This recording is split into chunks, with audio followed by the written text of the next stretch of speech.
grandissait dans Fortnite. Jour 1, tu tombes du ciel comme un bébé sans comprendre pourquoi. Seul sur une île où tout le monde veut ta mort. Tu ramasses un pistolet gris avec tes petites mains tremblantes. C'est la seule chose entre toi et la mort. La tempête violette arrive. Tu cours de toutes tes forces, mais elle te brûle pour la première fois. La première année, tu meurs encore et encore, des dizaines de fois. Chaque fois tu reviens et tu recommences. 3 ans plus tard, tu comprends qu'il n'y a jamais de sécurité. Même caché, quelqu'un peut toujours te trouver. Tu passes des nuits entières à t'entraîner, construire, monter, tomber, recommencer. À 5 ans sur l'île, tu arrives dans les derniers survivants pour la première fois. Ton cœur bat si fort que tu peux l'entendre.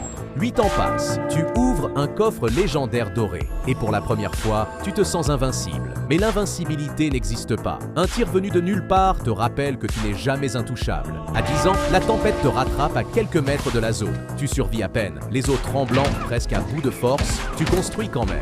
Par instinct, 12 ans après ton arrivée, tu affrontes un adversaire pendant de longues minutes. Chaque balle compte, il te laisse presque sans force, mais tu places le dernier mur au bon moment et tu gagnes.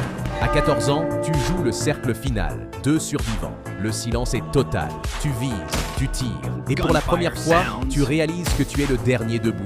16 ans sur cette île, et tu pleures. Les larmes coulent sur ton crâne translucide. Toutes ces défaites avaient un sens. 18 ans passent, ton nom est connu. Certains fuient quand ils te voient arriver. 20 ans sur l'île.